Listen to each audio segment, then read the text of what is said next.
The night was silent, almost unnervingly so. My boots crunched softly on the gravel as I made my way through the dark corridors of the military complex. I was a former special ops officer, now a defense contractor, who'd put down the rifle and picked up the drafting pen. But tonight was different. Tonight, I wasn't here as an engineer. I reached the door of the briefing room. It slid open, and I stepped inside. Carter Lynn, a man I hadn't seen in years, stood by a holographic display flickering with strange symbols. He looked up, his eyes sharp behind his round glasses, and nodded. "Alex," he said, voice hushed.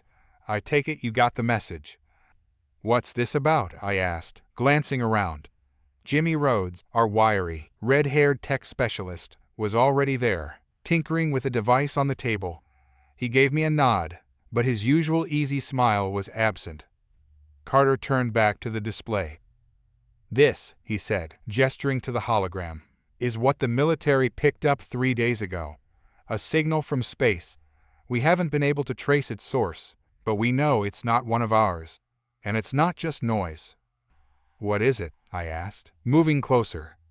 "Data," Carter replied, a hint of excitement and worry in his voice.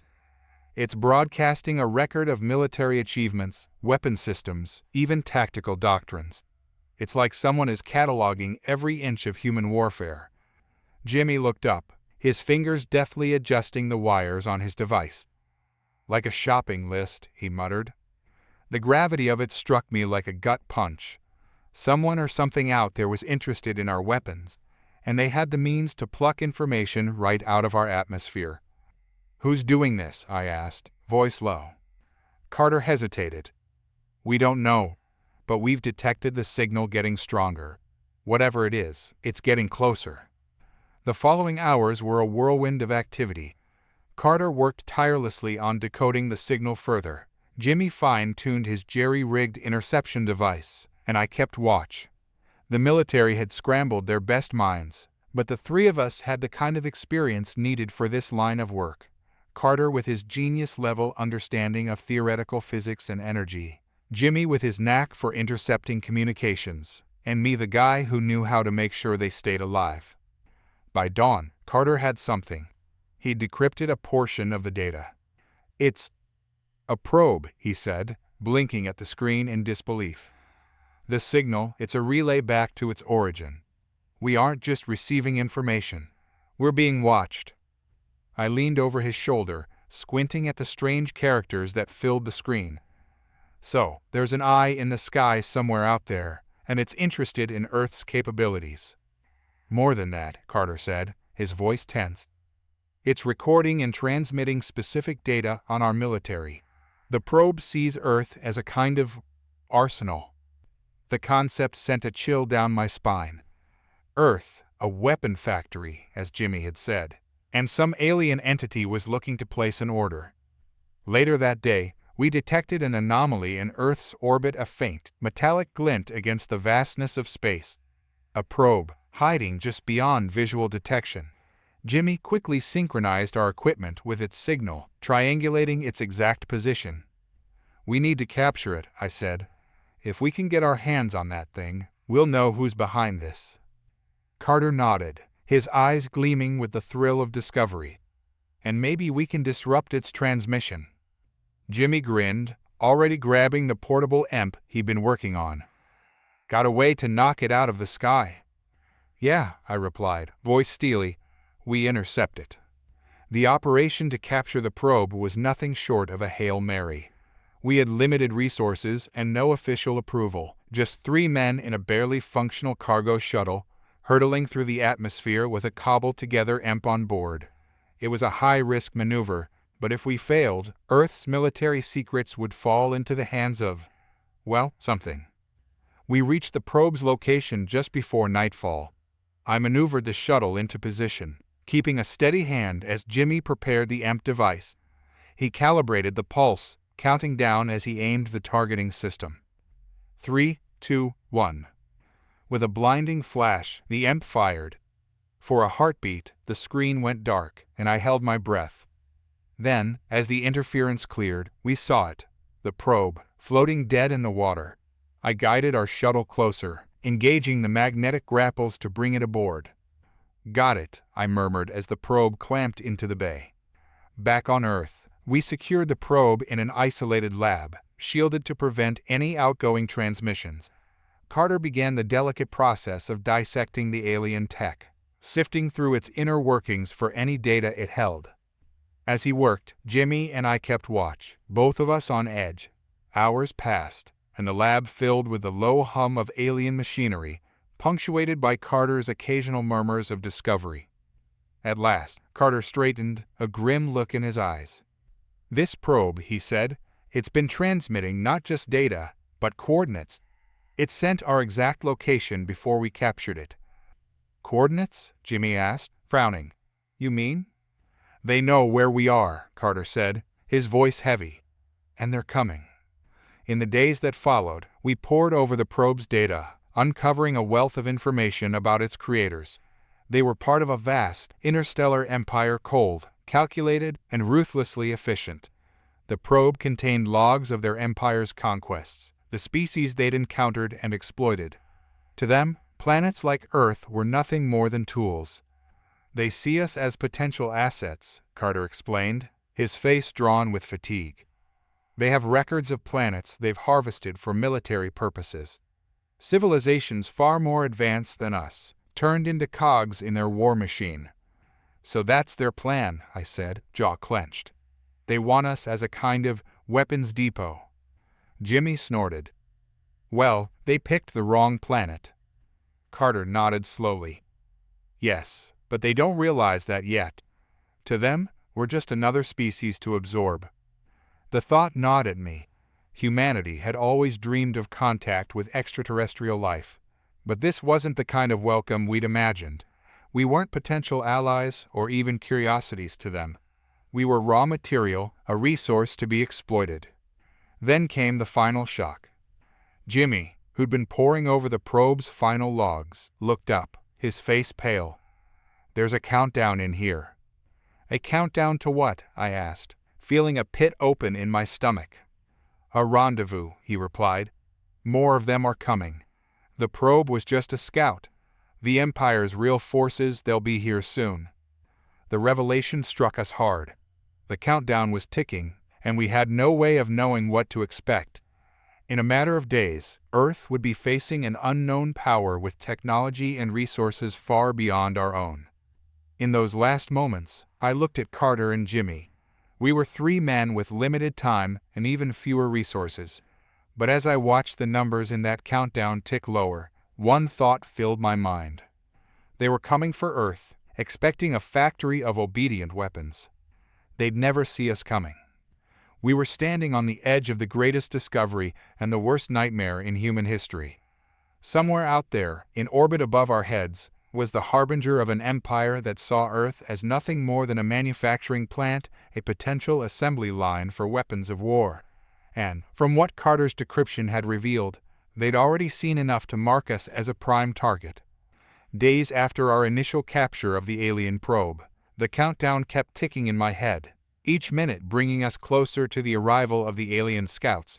We'd set up a rudimentary defense system, portable motion detectors, hidden cameras, and a network of interference devices to mask any transmissions within the perimeter. We couldn't tell anyone outside the team what was happening. We all knew what would happen if people learned aliens were on the verge of invading Earth: mass hysteria, violence, chaos. So, we waited, silently bracing ourselves. Carter was in his lab, hunched over the remnants of the alien probe. His notes were scrawled in an unrecognizable shorthand only he could read, with complex diagrams detailing alien tech and energy signatures. He'd managed to pull data from the probe's circuits, but even with his background, it was clear he was struggling to make sense of it. "Carter," I said, stepping into the lab. He was muttering equations under his breath, his face inches from an alien circuit board. "We have to be prepared, Alex," he said, not looking up. "Their technology is hundreds, no, thousands of years ahead. I can barely scrape the surface of this thing, but I have to try." "Any breakthroughs?" "Just one," he said, pushing up his glasses. "I think I've figured out a way to detect their cloaking tech." He pointed to a metal cylinder on the table, a modified detector, wires and circuits patched together with human and alien components. This device emits a frequency that disrupts their cloaking shields within a few hundred yards. It won't reveal much, but it'll give us a fighting chance. Good work, I said, giving him a nod of approval. But I could see the tension in his shoulders, the exhaustion weighing on him. I wanted to remind him that he was doing enough, but we both knew that wasn't true. Meanwhile, Jimmy was at the base's improvised communication station, adjusting antennas and running diagnostics on the EMP devices we'd rigged for emergency use. Jimmy had a knack for picking up signals where others couldn't, and right now, he was our best chance at intercepting alien transmissions before they hit the planet. Anything? I asked him, watching as he scanned frequencies with a steady hand. Nothing concrete yet, but I'm getting something. Strange patterns on an unused frequency, he said, brow furrowed. Could be them. Could be interference. Stay on it, I said. If they're coming, I want to know the second they enter our atmosphere. It was nearly midnight when we got our answer. Jimmy's signal scanner emitted a series of pings, the frequency pattern unmistakable. The Empire's scouts had arrived. Our worst fears were unfolding right in front of us. They're here, Jimmy said, barely a whisper. We scrambled, activating Carter's cloaking detector and setting up the interference devices around our base. I knew this wasn't going to be a stand-up fight, not with the technology gap we were up against.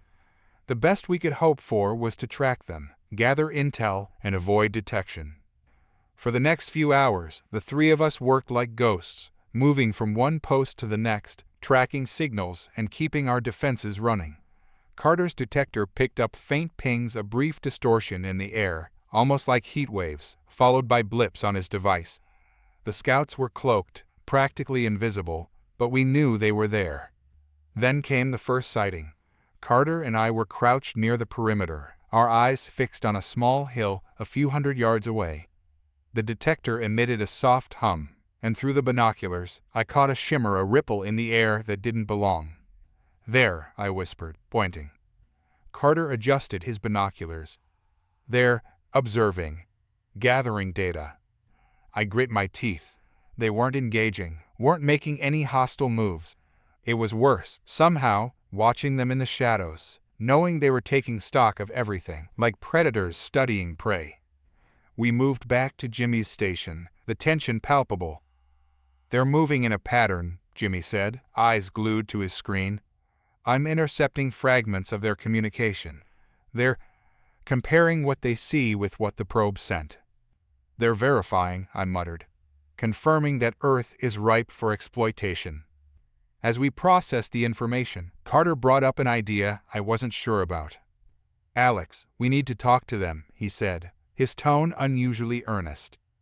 We don't know their exact intentions yet. Maybe they're willing to negotiate. I raised an eyebrow. Negotiate, with an empire that sees us as a weapons depot.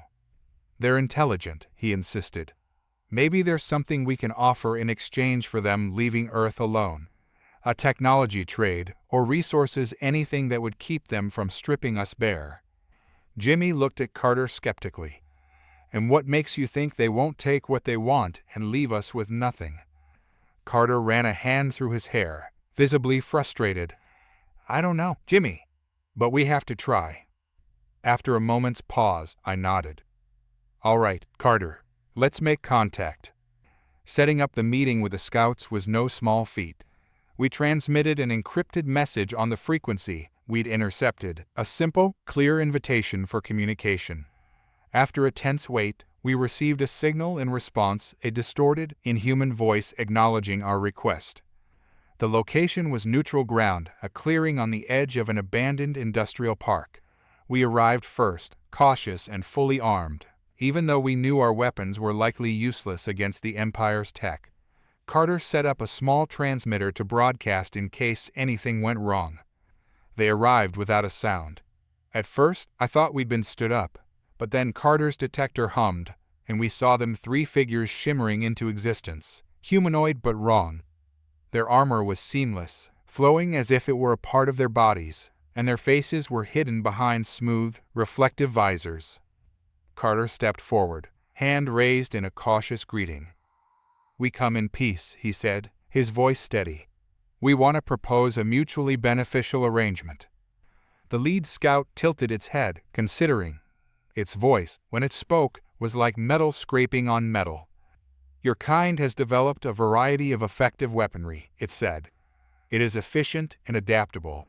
We require such assets. Your world has a unique capacity for resource extraction and weapon manufacturing. Surrender these resources, and you may be spared." Carter tried to hide his disappointment.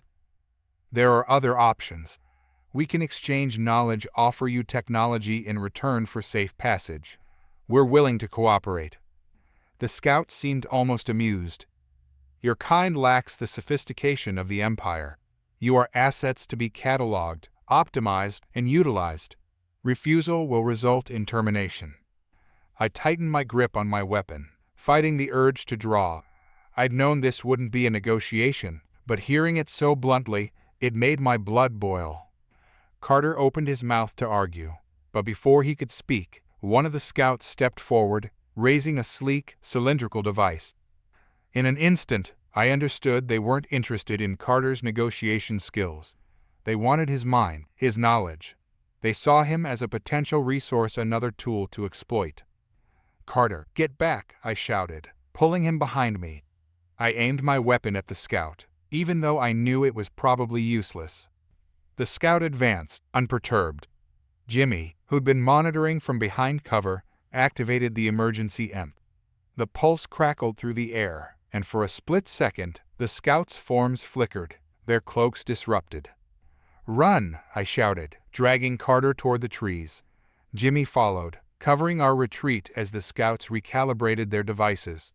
We sprinted through the industrial park, ducking and weaving as we heard the scouts' cloaks reactivating, the faint hum of their technology close behind. We regrouped at our temporary base, breathless and rattled. Carter was silent, his face pale as he processed what had just happened. "They don't see us as equals," he said finally, his voice hollow. "They see us as raw material, nothing more." Jimmy placed a hand on his shoulder. "Now you know what we're up against, Carter. Negotiations off the table." Carter nodded slowly, a spark of determination in his eyes. "Then we need to find a way to fight, to even the odds, somehow." In the days that followed, Carter threw himself into his work, feverishly building and testing new prototypes, tools that could disrupt the scouts' cloaks, weapons that could exploit weaknesses in their armor. He became obsessed, working late into the night, driven by the knowledge that humanity's survival might depend on his inventions. But Jimmy grew uneasy, voicing his concerns one night as we watched Carter labor over a device made of alien and human components. "Alex, this isn't right. Carter's brilliant, but he's pushing too far, too fast. These aren't just weapons, they're something else, something dangerous." I looked at Carter, saw the tension in his posture, the grim set of his jaw. He was fighting for us, for Earth. But Jimmy wasn't wrong. I put a hand on Jimmy's shoulder, giving him a reassuring nod. "We'll keep an eye on him," I said. "But right now, survival's our only priority." Our breakthrough came when Jimmy intercepted a transmission.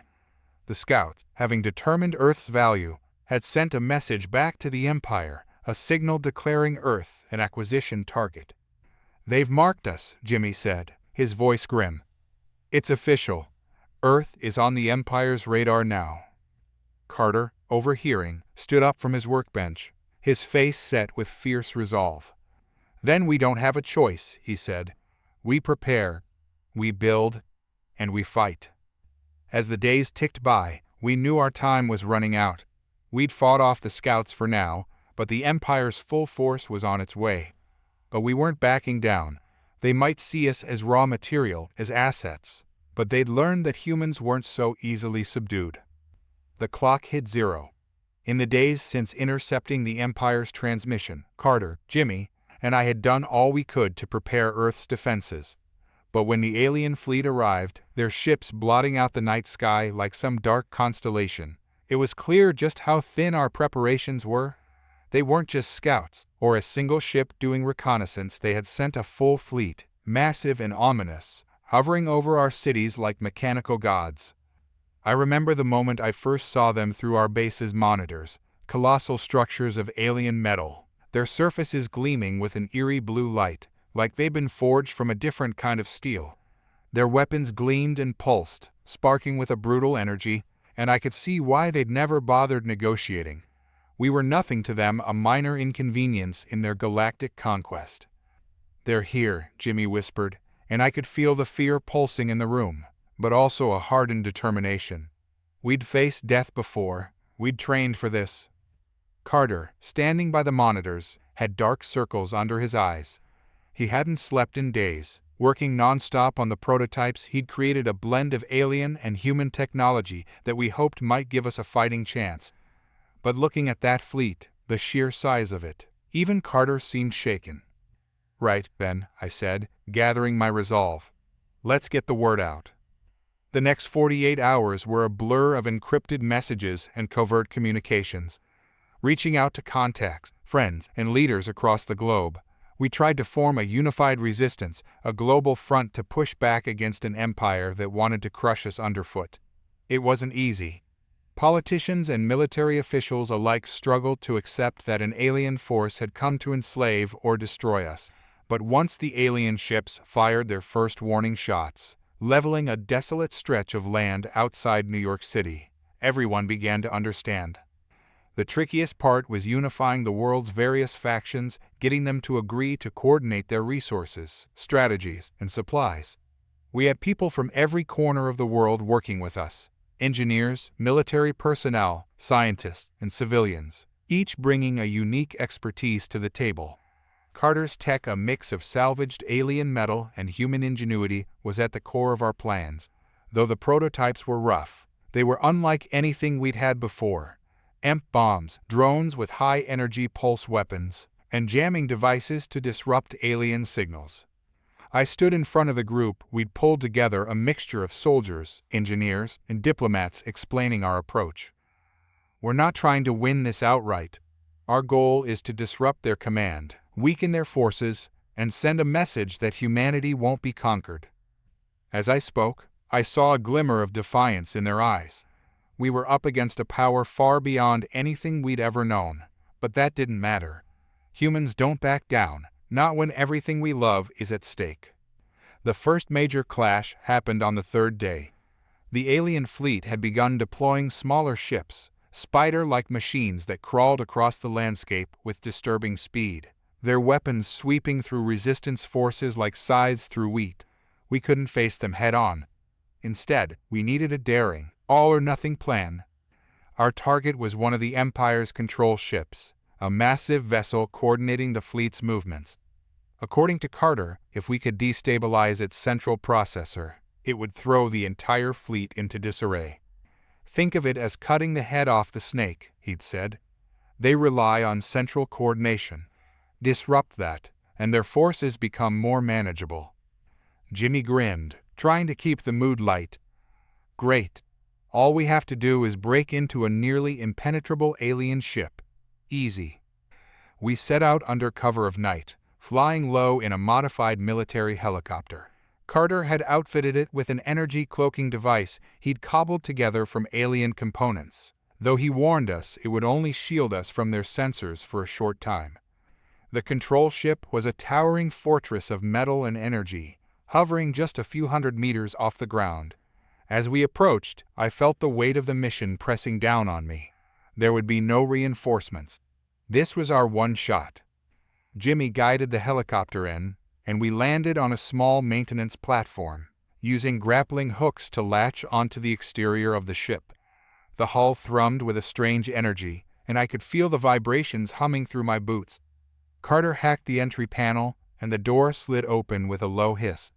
Inside, the hallways were lined with smooth, pulsing metal that looked like it was alive. "Stick together," I whispered, signaling Jimmy and Carter to follow me. We hit the main control room, plant the charges, and get out. No detours. We moved in formation, keeping low and silent, our weapons ready. As we rounded a corner, We encountered our first alien guards, tall, armored figures whose glowing eyes turned toward us with unsettling precision. The firefight that followed was brutal. Their reflexes were faster than anything I'd ever seen, their weapons cutting through metal and flesh with ease. But Jimmy was quick, moving with agility honed from years of special ops, and Carter's EMP grenades were a godsend, shorting out their armor just long enough for us to take them down. Finally, we reached the control room, a vast, cathedral-like chamber filled with alien machinery. A central console emitted a soft, rhythmic pulse, the heartbeat of the ship. "Carter, you're up," I said, positioning myself near the door as Jimmy covered the far side of the room. Carter set to work, attaching explosives to the console and hacking into the ship's systems. His hands moved quickly, fingers dancing over alien controls, deciphering patterns in the code that I couldn't begin to understand. After a few tense minutes, he looked up, sweat beading on his forehead. "We're set. Timer's active," he said. "Let's get out of here." We bolted for the exit, dodging alien patrols and skirting past security checkpoints. Just as we reached the platform, alarms blared through the ship. They'd discovered the sabotage. "Move, move, move," I shouted as we climbed back into the helicopter, Jimmy revving the engines and lifting us into the sky just as the ship exploded behind us. Flames and debris showered the ground below, and for a brief, glorious moment, we'd won a small victory. The Empire's fleet fell into disarray, their forces struggling to coordinate without the control ship. But we knew this wasn't the end. In the days that followed, Carter continued his work, tirelessly analyzing every piece of alien technology we could salvage. Jimmy and I took turns on patrol, watching for any sign of a counterattack. It was during one of these patrols that Carter called us back to the base, his voice urgent over the radio. "I've found something," he said, barely able to contain his excitement. "A weakness." When we arrived, he showed us his findings. "The alien tech relies on a unique energy source," he explained. "Something they need but haven't found on Earth. They're using makeshift power sources, which limits their operational capacity." I glanced at Jimmy, and a glimmer of hope sparked between us. "You mean they're vulnerable?" "Temporarily," Carter confirmed. "If we target their energy storage units, we can knock out their weapons and cloaking systems, maybe even force a retreat." Armed with this new knowledge, we coordinated a series of attacks, targeting the Empire's energy reserves. It was a grueling effort, with casualties on both sides, but for the first time, we saw the Empire's forces fall back. The invincible fleet that had darkened our skies was faltering, its power waning. And then, the Empire's commanders made their move. A message appeared on our screens, a transmission from the alien fleet. Their commander was a towering, armored figure with a voice like grinding metal. "You have shown resilience," he said, his tone as close to admiration as a being like him could manage. "Humanity has potential.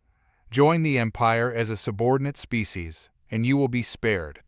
Provide us with weapons and soldiers, and you will gain access to our knowledge, our power." For a moment, there was silence. The offer hung in the air, a temptation. Carter looked intrigued. "Alex, think about it. Access to their technology could give us an edge. We could learn from them, understand the universe in ways we never thought possible." I shook my head, anger flaring. "They want to enslave us, Carter. This isn't about sharing knowledge, it's about making us tools in their empire." Carter met my gaze, his expression conflicted. "But what if it means survival? If we ally with them, even on their terms, humanity could advance in ways we can't even imagine. We could protect Earth, maybe even explore beyond it." Jimmy stepped forward, siding with me. "And what happens when they decide we're no longer useful, or when they find another world to conquer? Carter, we can't trust them." Carter fell silent, his face drawn with frustration and doubt. I knew he wanted to understand them, to delve into the mysteries of the alien tech. But survival meant standing on our own terms, not bending the knee to an empire that saw us as little more than labor. Turning to the screen, I squared my shoulders, meeting the alien commander's gaze. "We refuse," I said firmly. We won't be your pawns. If you want Earth, you'll have to take it by force." The commander's eyes narrowed, and his voice turned cold. "So be it. We will return stronger, and in numbers you cannot imagine. You have sealed your fate." The transmission ended, and for a moment, we stood in silence, the weight of what we'd done pressing down on us. The alien fleet withdrew, but we knew it wasn't a victory. It was only a delay. They would be back, and in greater force. As we watched their ships disappear into the sky, I turned to Jimmy and Carter, feeling a strange mix of fear and hope. "We bought ourselves some time," I said. "Now, we prepare for the real fight." And with that, we steeled ourselves, knowing humanity's fight for survival had only just begun.